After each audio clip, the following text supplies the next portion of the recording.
Eliko. Adiga Eliko mi fo me. Odu ndo bo de gboro. Yo ma Iko.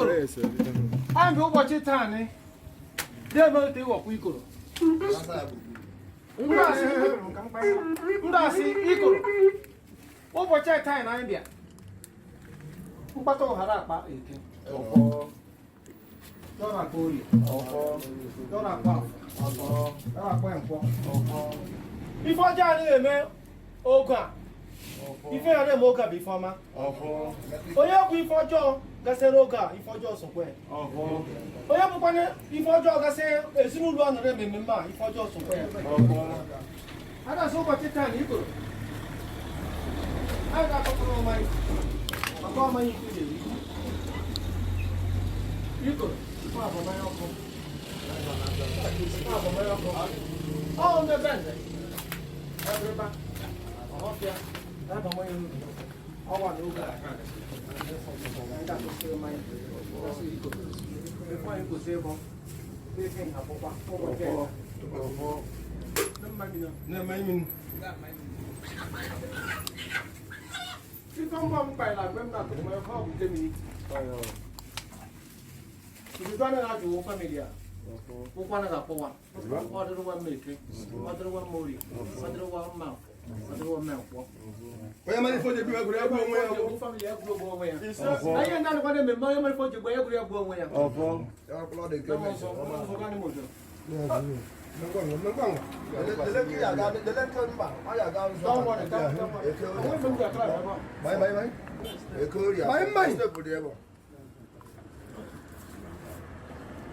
Bande, mamane. Bande, mamane. Mamane. Mamane.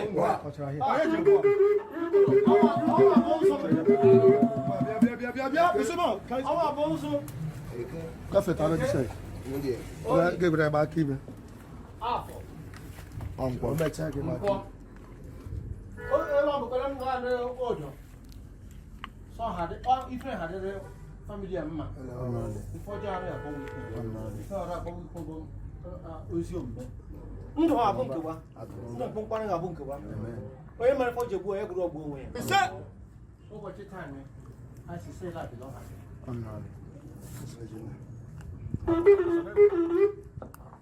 No ma koko. Mai mi na dale. Mba ko ye nti mai mi na ma ki be. Aya mai mi. Do pe fa ma do agba. Oke do, aka me fa mai. Ore mai ma ki be. Ma ke be. People. All the people want to go my culture. Ndị ike my culture. Ukolo ndị jere ọgụ, ha jecha ọgụ na tafe su okwu. Ọwụ na be mere mmemme. Ha ka ndị su ukolo. Na mmanya. Ha ndị na mmanya na-ekele ego n'oyi nego na. Gasa. Bayara. Gasa.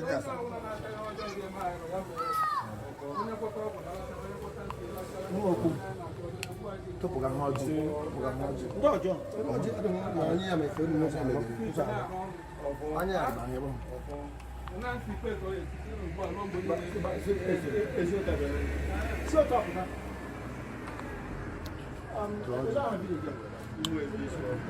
Umu ezi Sofia. Ndị je. Bukere village a. E ha wa ọjị. Ọjị Igbo. Yo ratara na eke. Unu atara oge. Unu atara afọ.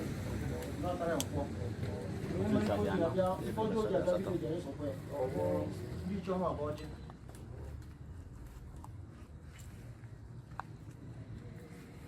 Nemo ọkụkọ. Owo mmadụ ebe a. Ngwere aka rụ ya. Ngwere aka tọgbu ọkụ. Otu aka ife nwekwara ahụ.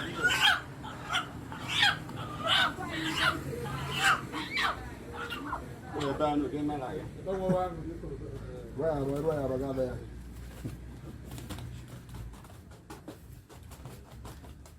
Fosi ya mgbe ya. Epole wachi.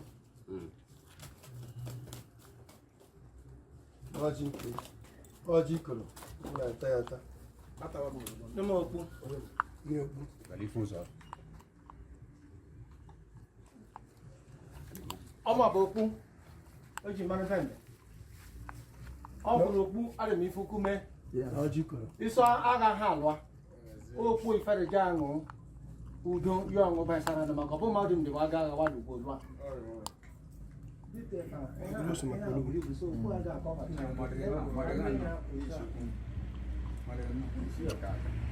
Ici ya hunku kaka. Let me sign it. No why you just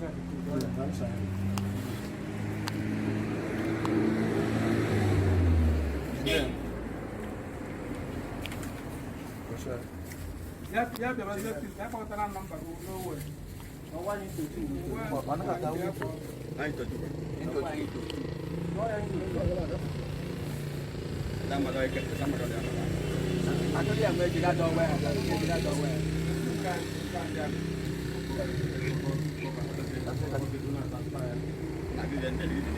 But I see me before we Imagine that long cara my brother. they into two here. Way back. Into three. Doa into two. Dah le into two. Mana free to assist. Bawa itu. Bawa kau.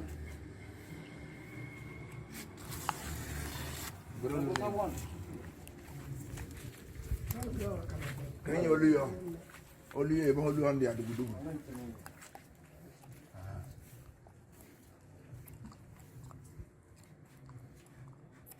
You could. All my name Baba George. We fetch mana the band. We fetch money. Oh go Blabia. I think you could. Many few came along. Obu go dum. Do you could ride? Oh yeah, that's upon the big already. Never if you could posa. If you forget go. That got me for job if you could already. If you forget go. Bandit, more money. More money. More money. Dale, escucha.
You may order remember.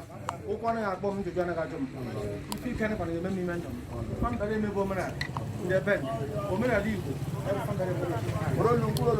You may, I feel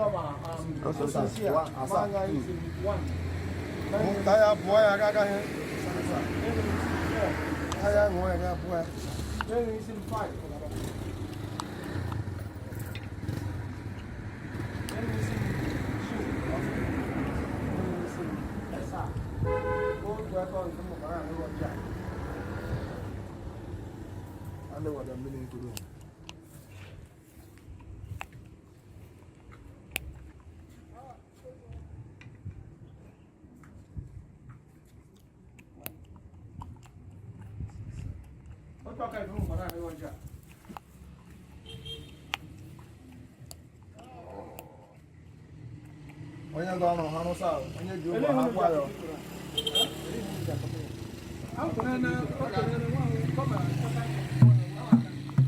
Magwa mo gbe bara ka nwa ha.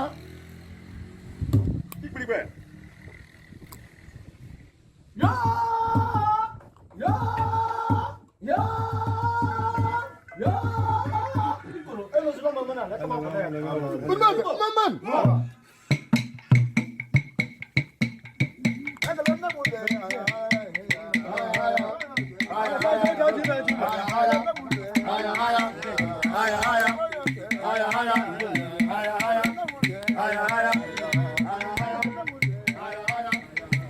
Haya.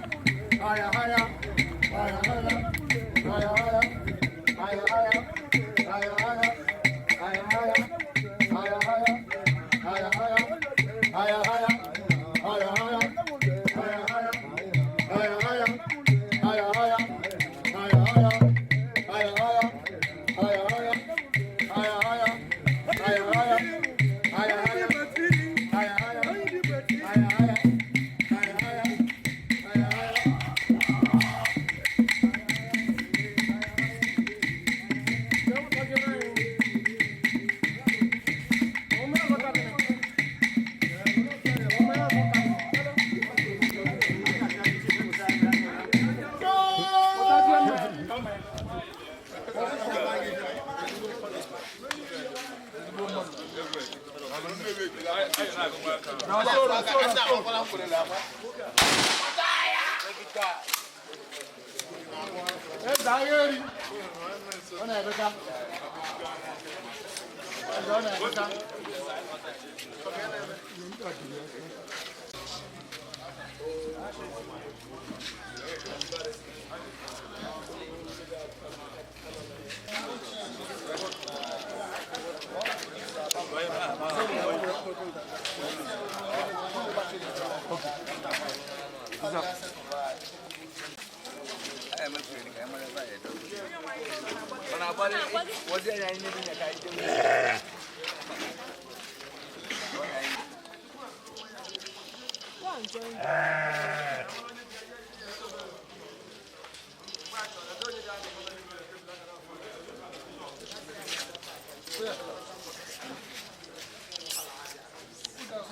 you.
Bisi osele onye n'ụbọchị tata a na-ehibe dịka Onowu Isuọfịa mee ka ọ bụrụ onye ga-akwalite ịkpa ezigbo agwa na ikpere Chineke mekwa ka o jiri ịkwụba aka ọtọ na ebere hụ ma na-eme ihe niile ọ ga-eme dịka Onowu ka ọ gbaa mbọ ịhụ na a kwụsịrị ịda iwu ịkpa agwa ọjọọ na omume lụrụ inyi n'ụdị ọbụla.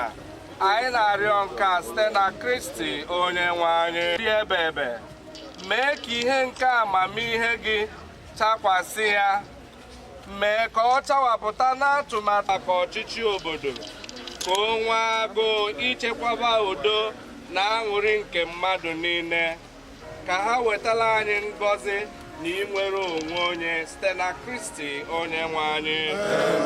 N'otu aka ahụkwazi ka anyị na-ahanye obodo anyị bụ Isuọfịa n'aka ebere gị, ka anyị nwee ike iji ngọzi na amamihe na inwe obi ọcha na-edebe iwu gị dị asọ, ka ngọzi gị wee lụọ anyị aka.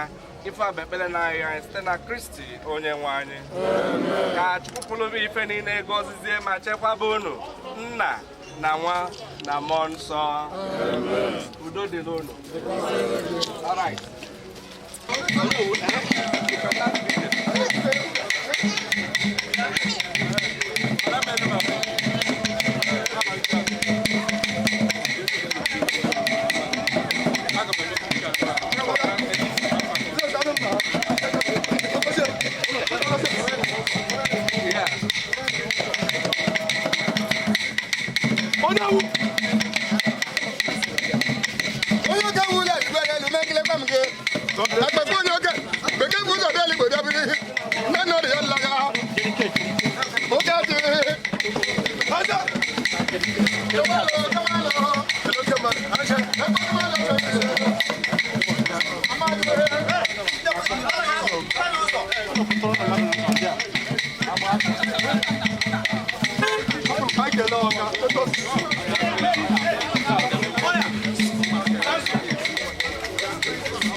I give rules of work until everybody go channel line. Then you put your one-way pointer.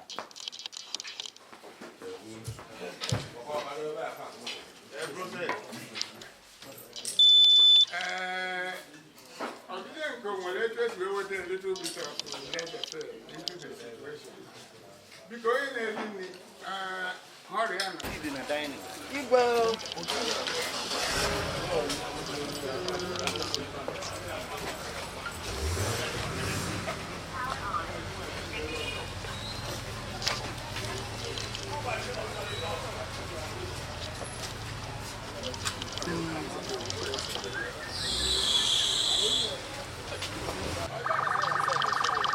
On this side of the phone.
It's high time we set the ball rolling. It is high time we set the ball rolling. I na talk I manite. Chidiano kana aturilu. President Biko ihe niile nọ n'azụ kadobi abụrụ ụmụnna. Anyị nwere eji ha si. Ihe niile nọ n'ebe a nwere ụmụnna nwee vileji ha si. Airport.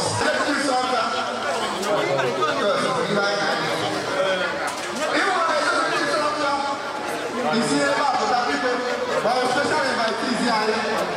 Anyị ma ndị anyị nyere oche. Biko, maka ụtarị, anyị maka onwe anyị. Anyị maka onwe anyị. Onye enweghị ego moto ọ ga-eji nata mmiri ji ibe mere ya. Ọgọ anyị na ya, ekele mgbe akụrụ isi ọbịa. Onye agba n'ụkwụ okwe n'isi, okwe ga-arụ oyi. Ọ dịrị abụọ. Ọgọ ya dị oji gbapụta.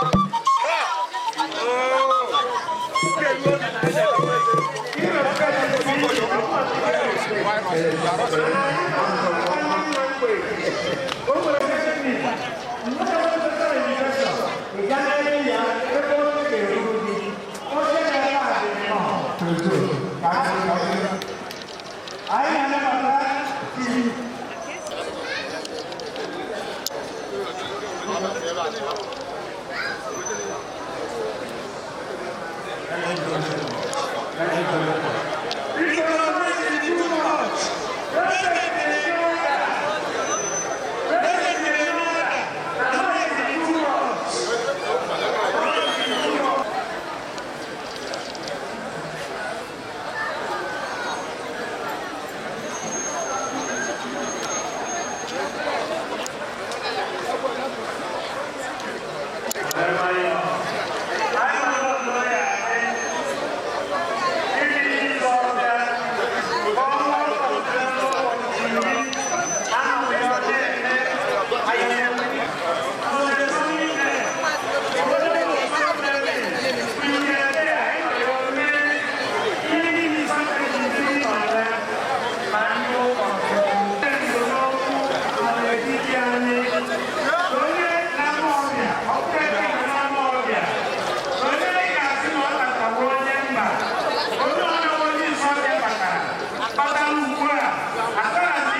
Ndụbụisi Osele, ndị nze na ọzọ be anyị na ndị na-achịkwa ọnụkọ isii be anyị, ndị isi ndị ụmụeze, ndị ọsa, ndị isi a, ndị Eziọka, ndị Okpoko na ndị Akụrụ, ụmụ adaba anyị na ndị anyị na-anụ anụ, ma onye iru ma onye azụ, anyị na-enye gị ekele n'ụbọchị nke taata, na-asị gị nara ekele n'aha Jizọs.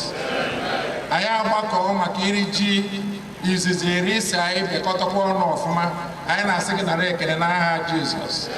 Nara ekele maka njem nke ụdị nyere ọtụtụ ụmụafọ Isiọfịa sigasị ebe dị iche iche wee nata. Anyị ga-anụ ya n'udo, anyị ga-anakwa n'udo n'aha Jizọs. Weluzi isi oche n'ọnọdụ taata, ndị ọbịa dịgasị iche iche, ma ndị nọ na gọọmenti, ndị egwu dịgasị iche iche si ebetala aka idute n'udo, ị ga-edunakwa n'udo na-enwere nsogbu ọbụla. Ka ọnọkọ anyị taata iri ji ọfụ nke Isiọfịa 2019 wetara anyị ọṅụ, wetara anyị agamniru nke udo, wetara anyị agamniru na ezinụlọ anyị na obodo anyị. Nke a bụ ekpere anyị site na Kristi dị nwe anyị.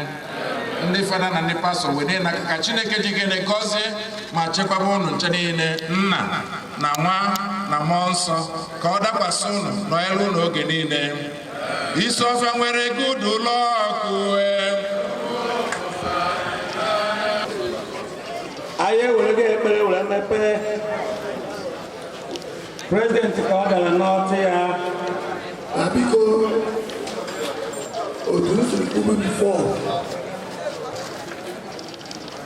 agbara mkpa ya anyị ga-aga na nkịta ahụ ihe gbasara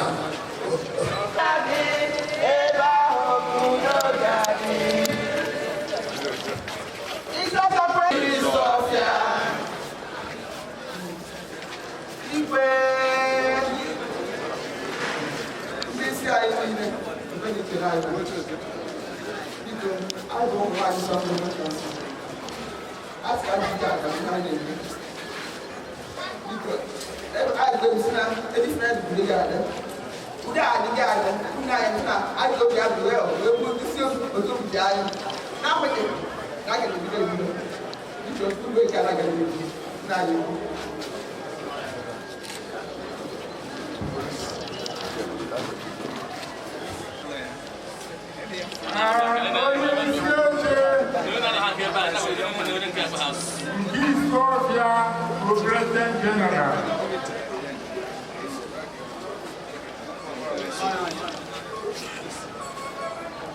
Achọrọ m ịkpụ ibe ndị oyibo na-akpọ already established protocol.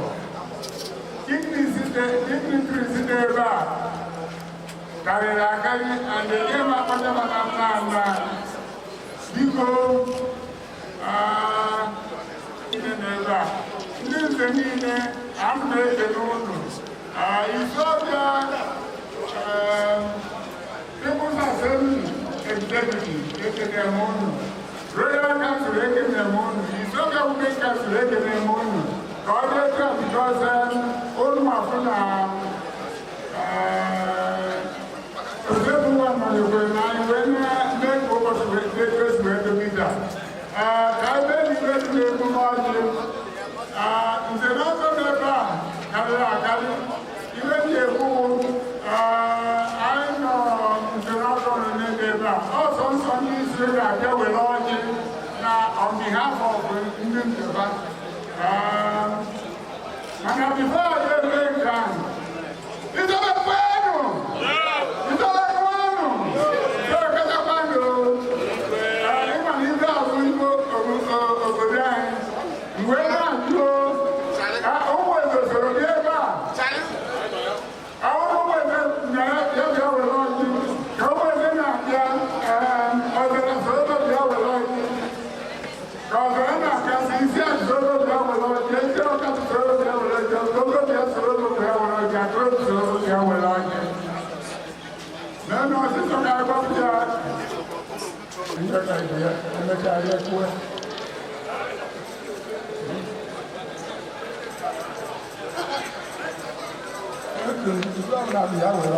including in Zachary, that's the Lord. On behalf of the Zinkiba, I'm going to go to Kiran. I will let you know. They're going to know, oh yeah, and John on your line. If you saw them in the level of your walk, you were not your dignity. You can have that with honor. You may not go to your Moku, I have Moku, I have to let you know. Oh, yeah, Maka, I cannot, and then make my power. I can't make my power, I can make it. I know that woman, when I saw you don't know,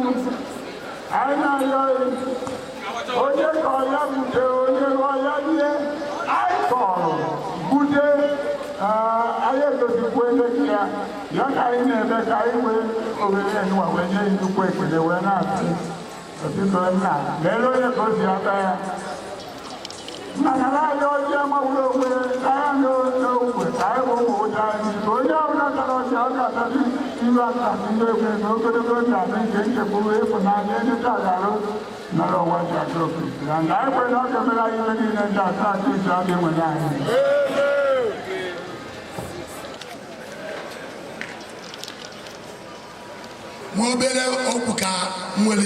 because of time.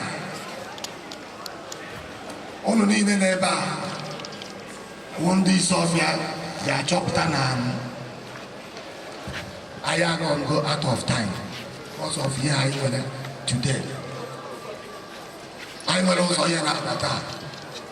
Because it's a war, and we may put your for guy name every second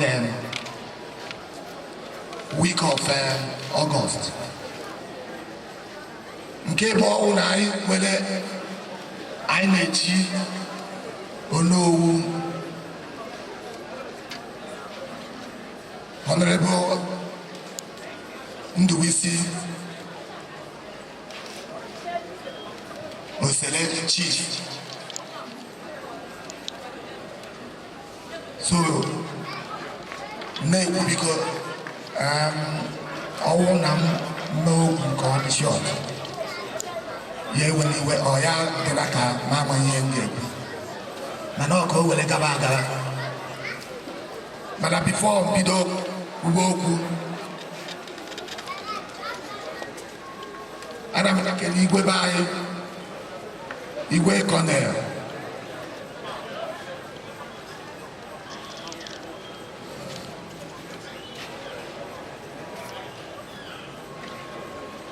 Isu to Sophia.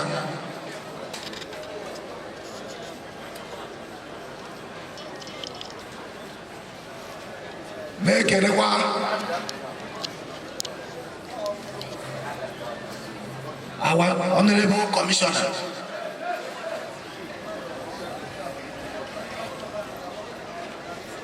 Emeka is the one name.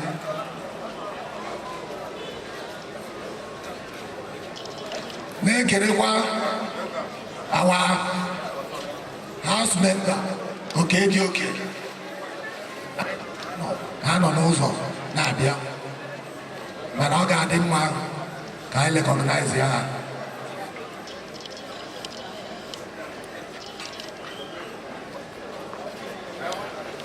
I know Kennedy. IChi in the neighbor. IChi Sophia. I know Kennedy executive. Sophia. I make an OG Sophia. I make an Tio Adams, Jebuka. I make an Enduze also in on the Sophia. Every 5.5.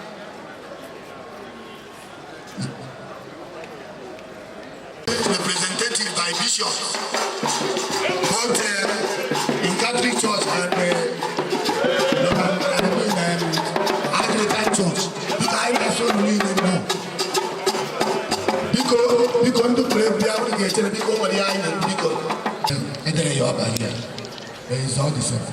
I know His Excellency, Mr. Godwin, Eze Moore, Eze Musoli, Achila Wala, Ozala. I know Chief Ben, who also former PDP chairman, Anambra State. I know Ndi Sofia Microfinance Bank. Yaounde na sponsor Makaji, I get web kata. And they can Winkophone, I want a problem. It's a thing to be. Ana Kufaka, Gideon, Yaloya.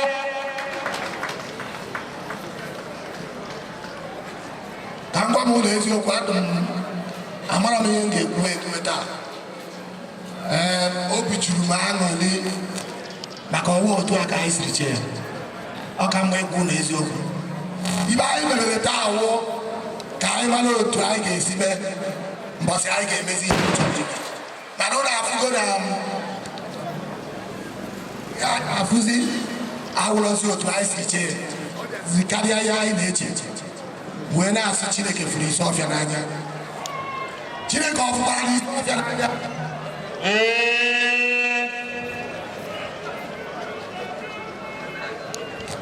biko ihe na-akọwa ụdat na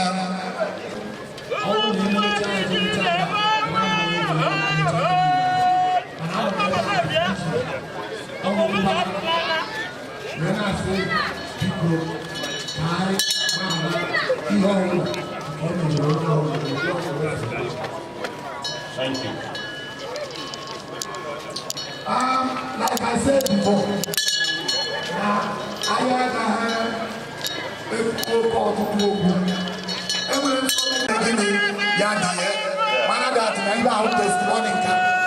by next year, thank you very much.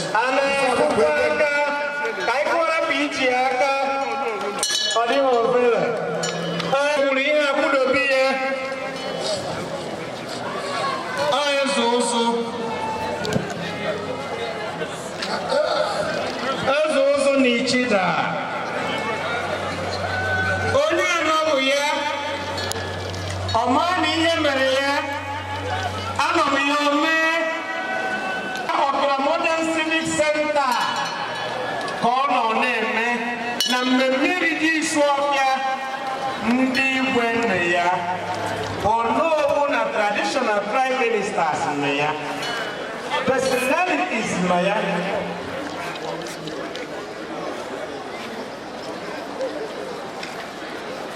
Because the committee, whatever committee for unity 2019, list of expectation. List of expectation. All hands should be on there. Ndị executive onye a na-enye nkịta be ya ọgwụ na-egide nkịta n'isi ka executive niile kwụrụ ọtọ ka ndị anyị kpọrọ nọrọ ọtọ onye anọbịa na a na-ebu ndụ kara aka ọ bụ ya ka ọ bụ ya Honorable Commissioner for Utilities Anambra State ana m ekele gị thank you very much.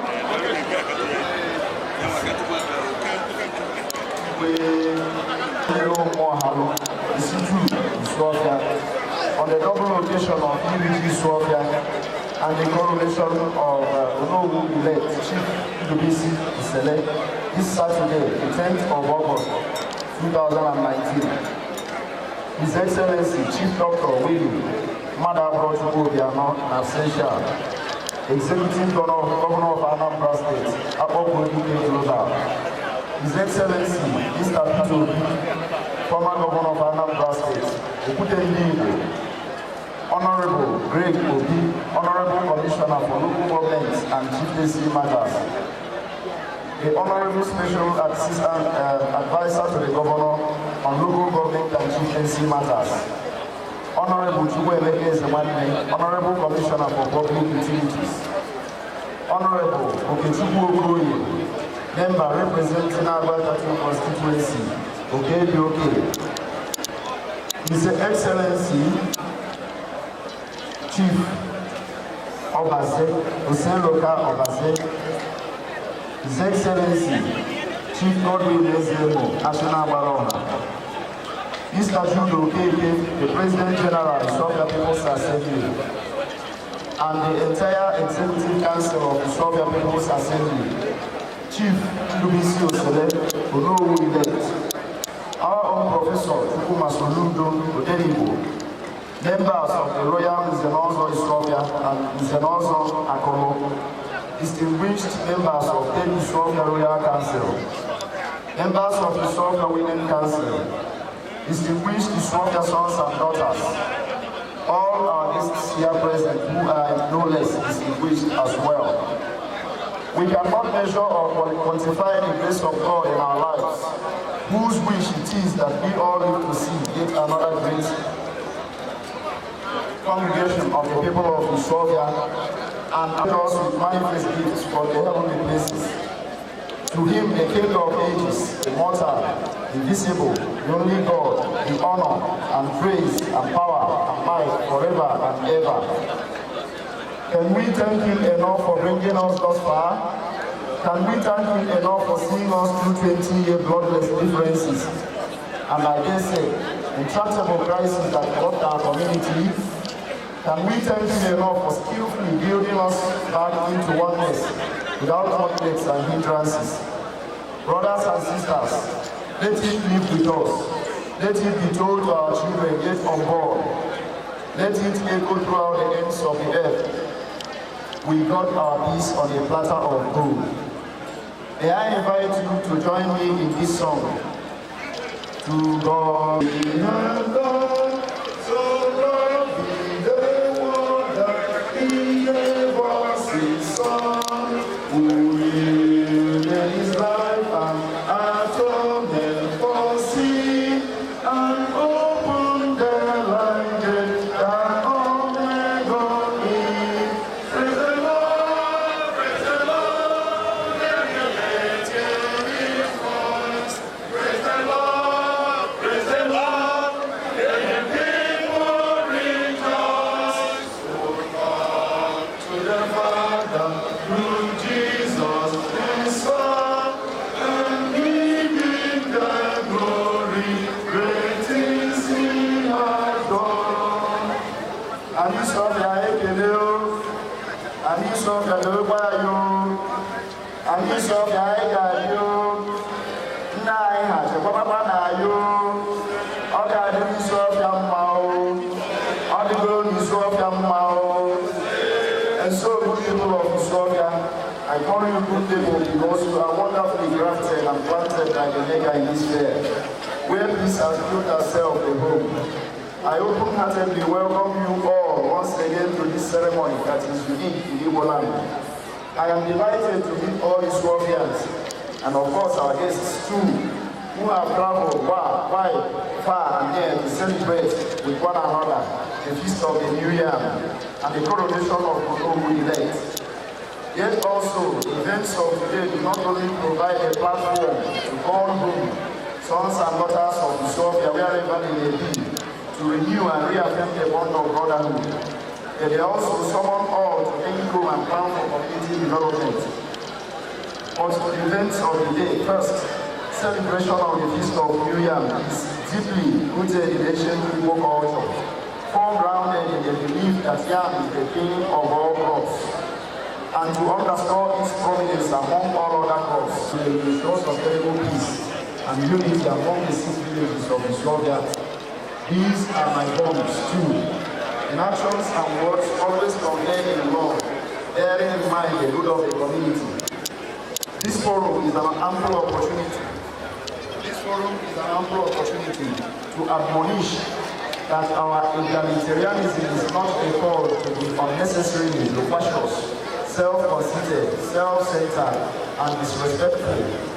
These are cautionary words to WhatsApp, and other social media enthusiasts who have created forums to deliberate and repudiate the institutions of our community, including individuals, thereby inciting and are doing things to uplift the community, the people of Ethiopia.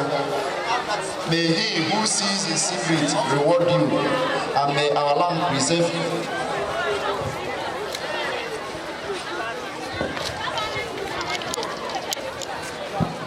Nice in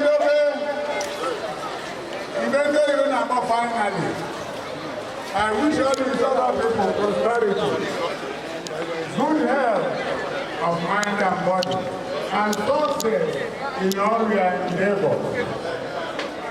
From the throne of our forefathers, I pronounce bounty in all their life yearnings and endeavors. I wish to thank you all.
Ezioka.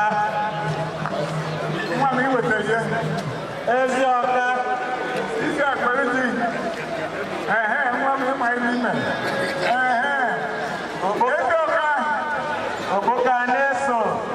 Oboka ọ dị ya? Oboka n'ọnụ ọha. Akụrụ mụta nza na-abịa. Akụrụ mụta nza.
I recognize Reverend Martin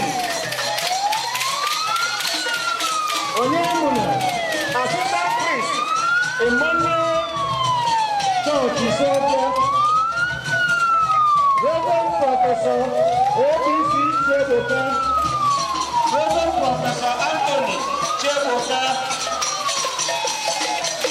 from Unity Kaka, from Ethiopia, Ethiopia.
Sponsor to all. Sponsor to all. I'm going to car.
Special announcement.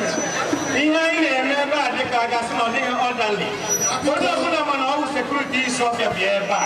You know, I talk home on name. You I talk about Mohammed. Thank you. Thank you. This security money I know I talk. Thank you. Okay. Because Sophia, on your search, I can upon existing protocol on the IOC. Honorable commissioners and the honorable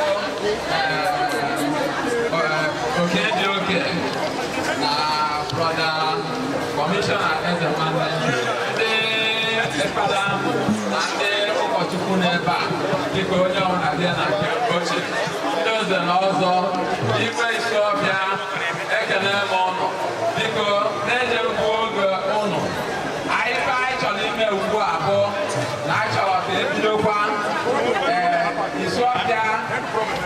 Students Assembly, Ghana Congo Iswaka Students Union. I made it in the yellow Makayaka. Now, a university and senior secondary school. Oh God, I am a fighting in a acquisition of cuisine.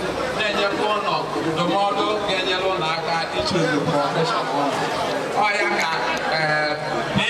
The present administration, the highly interested, Akumauko, Umwaka, Yaka, Eji, Napo, Budai, Kanyelo Maka Yaka, Emebuluna, MSL in a great star, Atlantego, Ageji, where a scholarship. Manedo is in Ghana, Opolo, who was the again with his work that day. Was Atlantego, Omegoli, no weapon. Ego Maka Eplo Donana University, Daughter Brothers. Go back a bit. Go back a bit.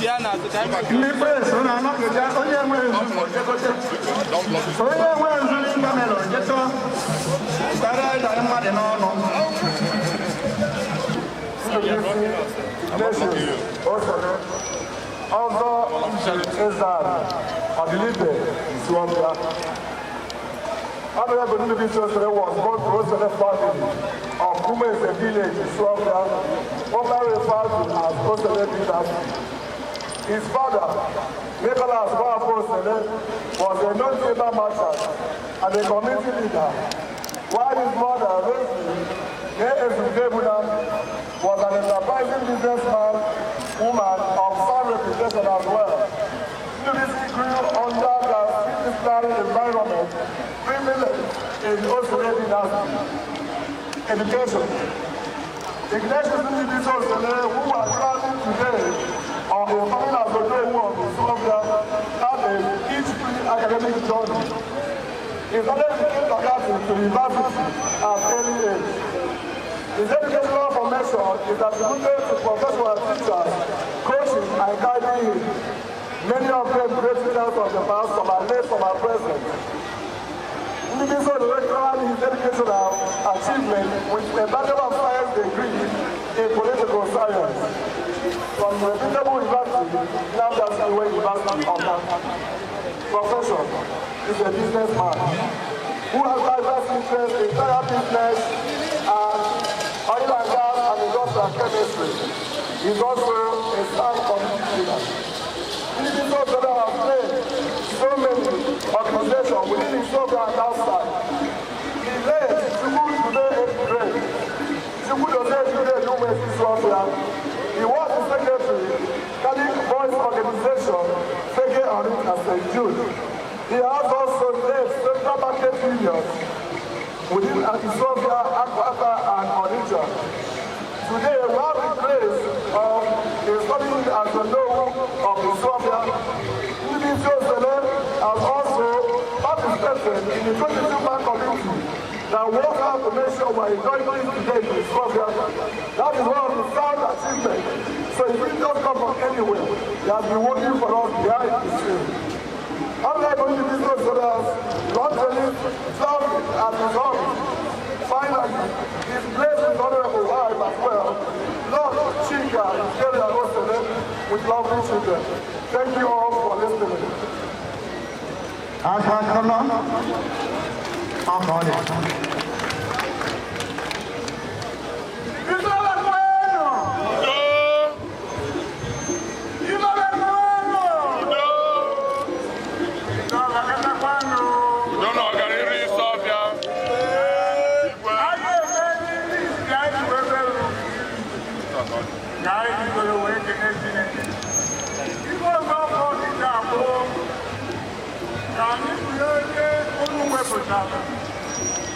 Òkú àti Onowu Ìṣọ́ọ̀bíà. Wẹ́n àbọ̀ the President General of the People's Union. Owó Africa onye Ìṣọ́ọ̀bíà rọ̀pụta àti Onowu ọbịa ka ememe gara n'ihu ozugbo.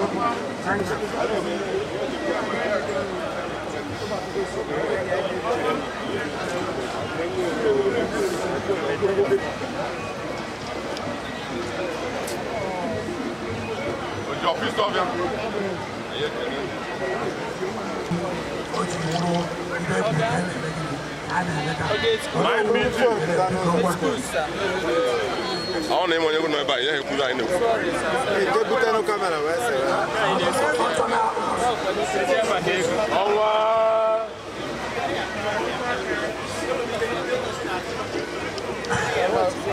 Onye a na-eji awụ Chief Honorable Nduisi Ozere biko onye ma onye kwupụtara ebe a na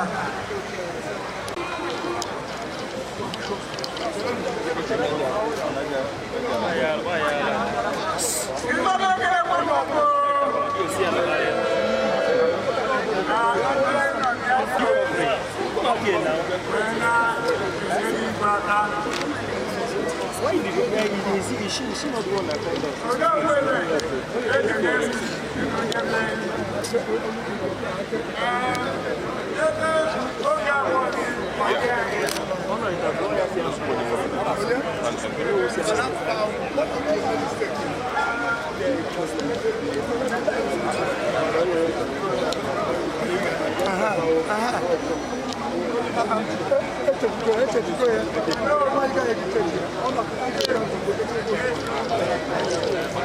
Mana ịma ọnụ ọnụ ụlọ n'usoro ụka.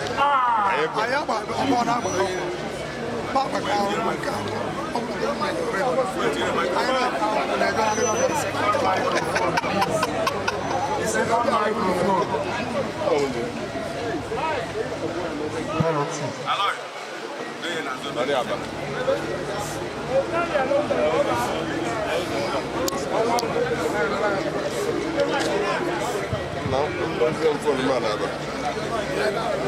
Para apoiar. What is that? My video.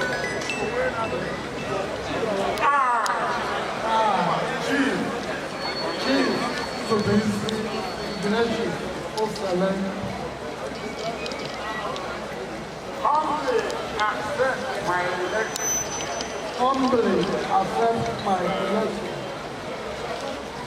As Onowu Igbos, as Onowu Igbos, I pledge my loyalty. I pledge my loyalty to the throne of the Sovereign ancestors. To the throne of the Sovereign ancestors. I will Igbo Culture. Who is the symbol? Who is the symbol? Who is the symbol? Who is the symbol? And representative. And representative of our traditional authority. Of our traditional authority. I pledge to uphold. I pledge to uphold the Constitution of the Soil of the People's Assembly. The Constitution of the Soil of the People's Assembly. With all respect. With all respect. To the political administration. To the political administration. Of the Soil of the People's Assembly. Of the Soil of the People's Assembly. I promise to ensure. I promise to ensure. Sustainable peace.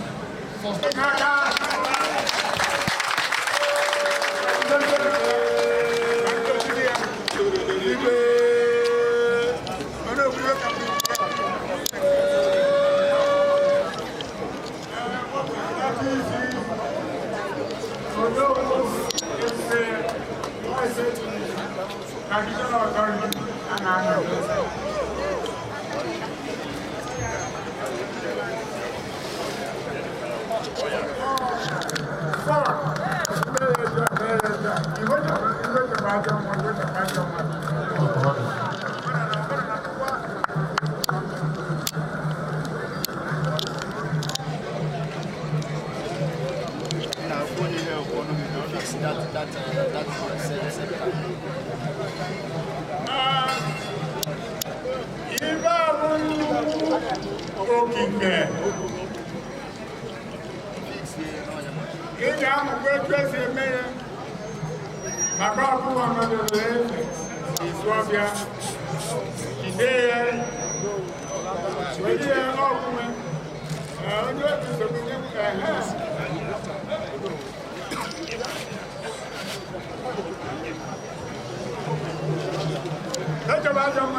Oh, yeah, good time. Oh, yeah, so I'm going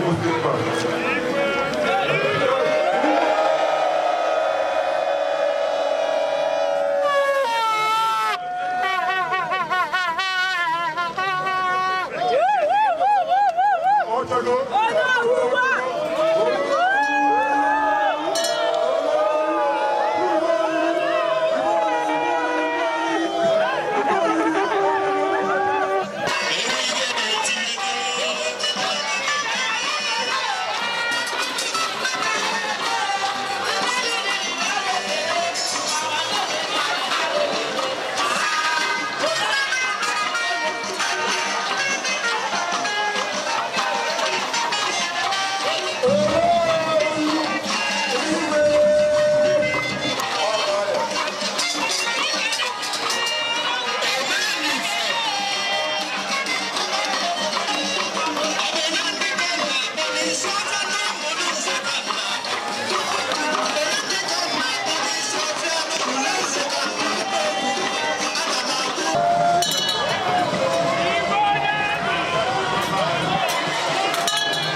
direction, a peaceful direction, a unity,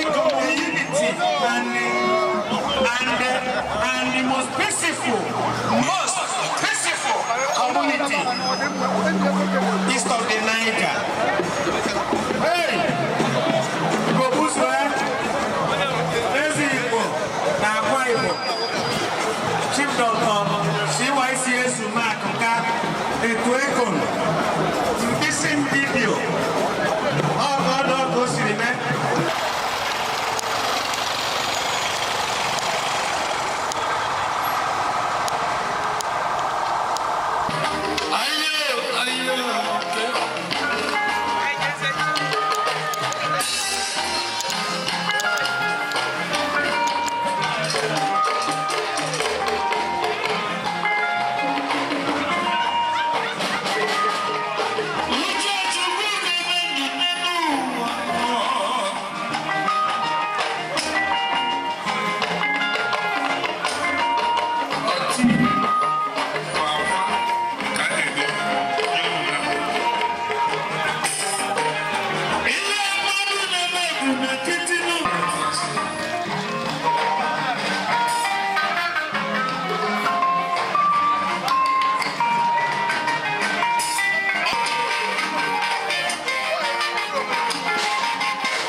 Thank you.